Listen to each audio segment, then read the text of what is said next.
लोग जो हैं वो रमन ज्यादा से सिंह इस वक्त पूजा अर्चना कर रहे हैं।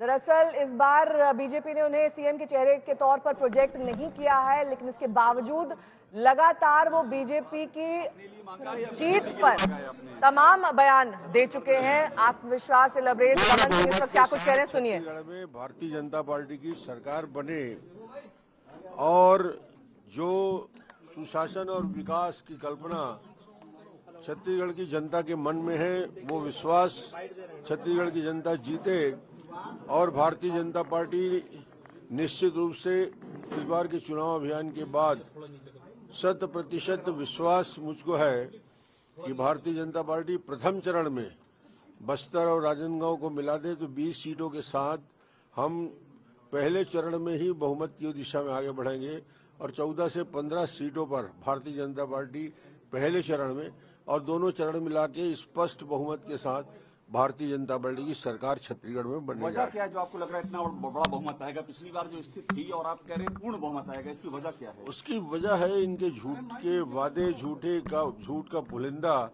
जो 5 साल पहले इन्होंने जन घोषणा पत्र में वादा किए थे, आज भी अधूरे हैं। जनता उसके लिए सवाल कर रही है और हमने किसानों के संतुष्ट करने के लिए, किसानों के जीवन में परिवर्तन लाने के लिए, छत्तीसगढ़ की खुशहाली के लिए धान की कीमत में वृद्धि की है 3,100 रुपया और 21 क्विंटल धान खरीदी की बात की है। तो ये एक मुश्त में बोनस देने की बात भारतीय जनता पार्टी ने की है। 2 साल का बोनस 4200 करोड़ 25 तारीख को देने, 25 दिसंबर को सुशासन दिवस पे देने की घोषणा की है। 500 रुपया गैस का सिलेंडर देने की बात की है। महिलाओं को 12,000, श्रमिकों को 10,000 रुपया वार्षिक देने की घोषणा की। इतनी सारी समाज के लिए घोषणा है और उससे बड़ी बात डेवलपमेंट।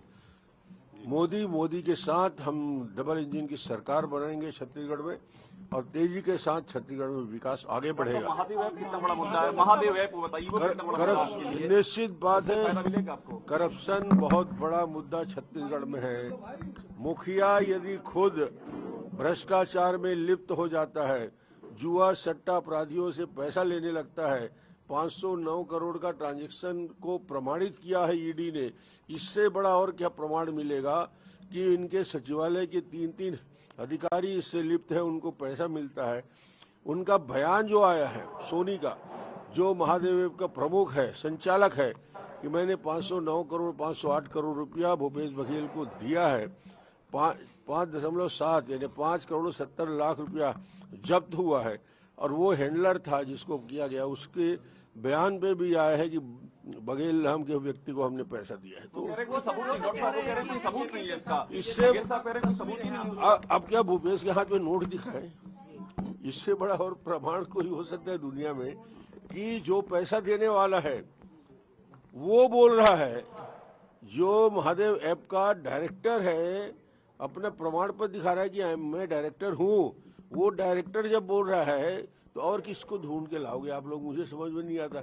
इससे ज्यादा पुख्ता प्रमाण देश की जनता और प्रदेश की जनता और ईडी के पास नहीं। डॉक्टर सीएम की रेस में है आप? सीएम पद की रेस में डॉक्टर जयंत जी से इसी रमन सिंह के बयान पर मैं एक टिप्पणी चाहूंगी कि रमन सिंह का तो कहना है कि एंटी इनकम्बेंसी इस बार हावी रहने वाली है, भ्रष्टाचार एक अहम मुद्दा है और मोदी जी के नाम पर जीत हासिल होगी।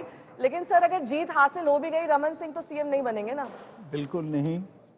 रमन सिंह जी 3 बार चीफ मिनिस्टर बने हैं, लेकिन आज सेंट्रल लीडरशिप के जो कॉन्फिडेंस है वो रमन सिंह जी के ऊपर नहीं है, ये सब लोग जानते हैं। रमन सिंह अपना जो कॉन्स्टिट्यूएंसी है, अपना जो एरिया है, वहां कोशिश कर रहे हैं जीत हासिल करके अपने एमएलएज को, मतलब चीफ मिनिस्टर बनने का अभी भी उनका अभिलाषा तो होना कोई अस्वाभाविक नहीं है। लेकिन इस समय जमीनी हकीकत जो है, जितने सर्वे हुई है उसमें यही दिखाई दे रहा है कि बघेल जी का रिटेन होने का संभावना ज्यादा है। लेकिन मोदी जी और अमित शाह जी, जो भाजपा, मैं तो कहता हूं एक इलेक्शन इंजन है, कि जिस तरीके से स्ट्रैटेजी किया है, देखिए अभी भ्रष्टाचार, महादेव तक, ये जो इश्यूज हैं, ओबीसी को लीडरशिप में ले आना, ट्राइबल ओबीसी, राशन फ्री में देना, डेवलपमेंट के इशू, ये एक पैकेज स्ट्रैटेजी होता है जिसमें बघेल जी आ रहे हैं वापस, ये जमीनी हकीकत मान के भी भाजपा ने छत्तीसगढ़ में जिस तरीके से स्ट्रैटेजी अपनाया, उसमें रमन सिंह जी का चीफ मिनिस्टर का इशू नहीं है। और जैसे अरुण जी कह रहे थे कि चीफ मिनिस्टर किसी को प्रोजेक्ट ना करना भी इस समय छत्तीसगढ़ में बघेल जी को काउंटर करने के लिए अच्छा स्ट्रैटेजी है, क्योंकि उसमें ओबीसी, ट्राइबल, डिफरेंट ये एक इश्यूज है। अच्छी रणनीति बीजेपी की ओर से कि कोई चेहरा लिए बिना वो आगे अपनी इस रणनीति पर काम कर रहे हैं, क्योंकि इससे वो एससी, एसटी और ट्राइबल वोटों को साध सकते हैं। ये उनकी एक अहम रणनीति छत्तीसगढ़ में साबित हो सकती है।